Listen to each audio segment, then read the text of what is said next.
বিসমিল্লাহির রহমানির রহিম। আসসালামু আলাইকুম। ফ্যাশন ডিজাইনার হালিমা চ্যানেলে আপনাদের সবাইকে জানাচ্ছি স্বাগত। কাছে এবং দূরে, দেশ এবং দেশের বাইরে থেকে যারা আজকে আমার ভিডিওটি দেখছেন, আশা করছি আল্লাহ তাআলার অসীম রহমতে আপনারা ভালো আছেন। আলহামদুলিল্লাহ, আমি এবং আমার পরিবার সবাই ভালো আছি।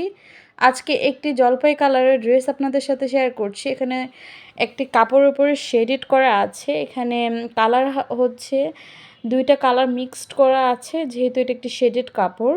তো আপনারা চাইলে যে কোনো ধরনের কাপড় নিতেন বা প্রিন্টেড কাপড় নিচে নিতে পারেন, এক কালারটা উপরে নিতে পারেন। তো কথা না বাড়িয়ে আমি কাটিংয়ের ভিডিওতে চলে যাচ্ছি।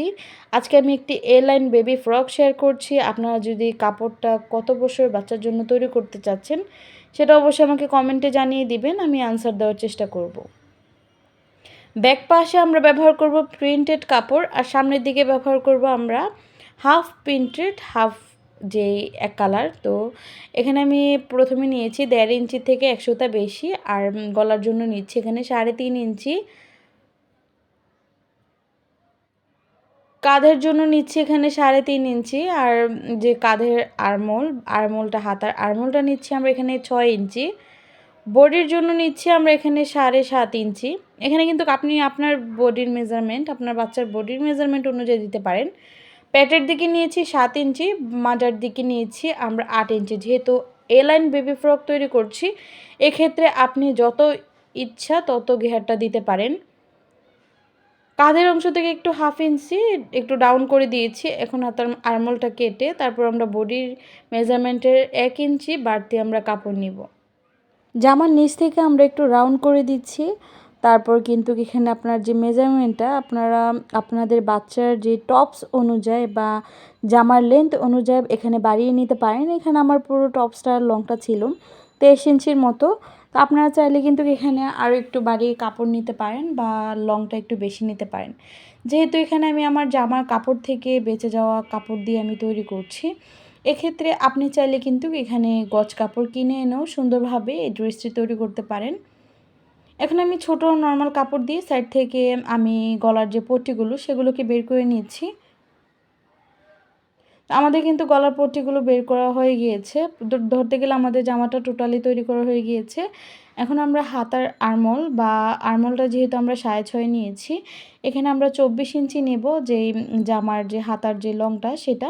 তো যেহেতু আমরা কুচি দিব জামার যে হাতাগুলোতে, তো সেক্ষেত্রে কিন্তু সুন্দর একটি লুক দেওয়ার জন্য আমরা নিচেও দিব। তো নিচেরটা আমি জানি না, এডিট করার সময় আমি নিচের ক্লিপটা খুঁজে পাইনি। আশা করছি আপনারা বুঝে নিবেন। আমার সেমভাবে আমি হাতার কুচিটা যেভাবে দিব, সেমভাবেই কিন্তু আমাদের জামার নিচের যে দামানের পোরশনও কিন্তু সেমভাবে কুচি হবে। তো প্রথমে আমি জামার গলাগুলো সেলাই করে নিব।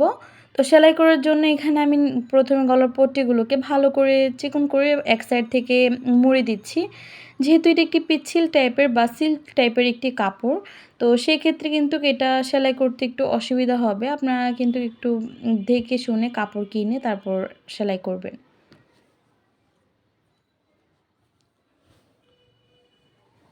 যেহেতু আমাদের গলা পট্টিটা সেলাই করা কমপ্লিট হয়ে গিয়েছে, এখন আমরা জামার গলার সাথে অ্যাটাচড করে নিব। এখন এটা চারু সাইড দিয়ে আমি সেলাই করে নিচ্ছি।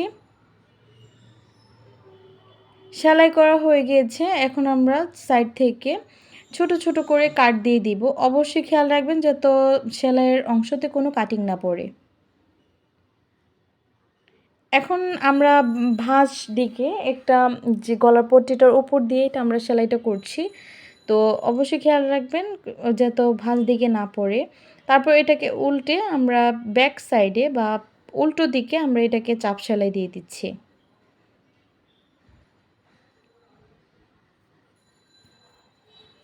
সেমভাবে আমি দোনোটা গলা কমপ্লিট করে নিব। দোনোটা গলা যেহেতু আমাদের কমপ্লিট করা হয়ে গিয়েছে, এখন আমরা কাঁধের অংশগুলোকে জয়েনিং করে দিচ্ছি।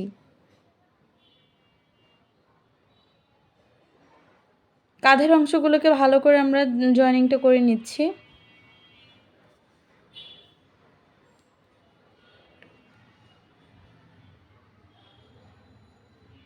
তো আমাদের কাঁধের অংশগুলো জয়েনিং করা কমপ্লিট হয়ে গিয়েছে। এখন আমরা হাতার যে ডিজাইনটা সেটা তৈরি করে নিব। তো সেই জন্য এক সাইড থেকে আমি চিকন করে এখানে সেলাই করে নিচ্ছি। তো এই ক্ষেত্রে কিন্তু আপনারা চাইলে এখানে যে অনেক সুন্দরভাবে আমার চ্যানেলে আরও সুন্দর সুন্দর হাতার ডিজাইন আছে, ওইটাও দেখে নিতে পারেন। তো এখানে আমি 3 ইঞ্চির মতো হাফ শোল্ডারের দিকে ছেড়েছি। আর এখানে আমি আবারও এভাবে ঘন ঘন কুচি দিয়ে দিচ্ছি। এক্ষেত্রে আমাদের কাঁধের অংশের দিকে কুচিটা পড়ে থাকবে, তো দেখতে সুন্দর লাগবে। তো এখানে আমি হাতাগুলোকে জয়েনিং করে নিচ্ছি। দেখেই হয়তো বা আপনারা বুঝতে পারছেন এখানে আমি কতটুকু দূরত্বে হাতার আর্মহোল সাইডে কাপড় বাদ রেখেছি। এখন উপর দিয়ে একটা চাপ সেলাই দিয়ে দিয়েছি, যেহেতু এটা একটা সিল্ক টাইপের কাপড়, তো এক্ষেত্রে আমাদের যত সেম প্রসেসেই থাকে। এখন আমরা হাতার আর্মহোলের সাইড থেকে একদম নিচ পর্যন্ত দামানের পোরশন পর্যন্ত সেলাই করে দিচ্ছি। সেমভাবে আমি অপর দিকের বডির অংশটাও আমরা সেলাই করে নিব।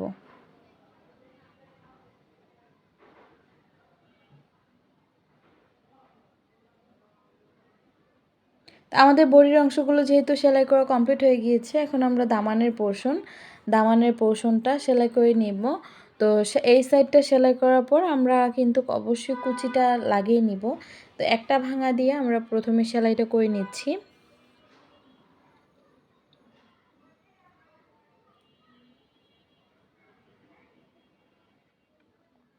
সিল্ক কাপড় কিন্তু অবশ্যই আপনারা চাইলে ওভারলক করে নিতে পারেন। যেহেতু আমার মেশিনটা ওভারলক করার মেশিন না, তো সেই ক্ষেত্রে আমি এখানে ওভারলক করছি না। আপনারা যদি আপনাদের কাছে ওভারলক করার মেশিন থাকে অবশ্যই ওভারলক করে নেবেন। তো এখন আমি আবার একটি ভাঙা দিয়ে তারপর সেলাইটা করে নিচ্ছি। এক্ষেত্রে জামাটার ডিজাইনটা একটু ঢেউ ঢেউ খেয়ে থাকবে, দেখতে আরও সুন্দর লাগবে। তো সুন্দর লাগার জন্য এখানে আপনারা চাইলে কিন্তু এখানে এক ধরনের বক্রম পাওয়া যায়, সেগুলো লাগাতে পারেন।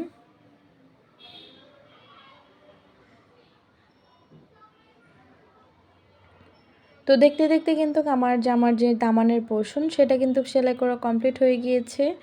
তো আমি কিন্তু নিচে পরে র্যাফেল লাগিয়ে নিব। তো আপনাদের কাছে আজকের ভিডিওটি কেমন লাগলো সেটা অবশ্যই আমাকে কমেন্ট করে জানিয়ে দিতে ভুলবেন না। আর ভিডিওটি ভালো লেগে থাকলে অবশ্যই ভিডিওটিতে একটা লাইক দিতে ভুলবেন না। আর যারা চ্যানেলটি এখনও সাবস্ক্রাইব করেননি আমার চ্যানেলটি অবশ্যই সাবস্ক্রাইব করে দিবেন। আজকের মতো এখানেই বিদায় নিব। সবাই ভালো থাকবেন, সুস্থ থাকবেন, নিজের খেয়াল রাখবেন, বাচ্চাদের সুস্থ রাখবেন। আল্লাহ হাফেজ। আসসালামু আলাইকুম ওয়া রাহমাতুল্লাহি ওয়া বারাকাতুহু।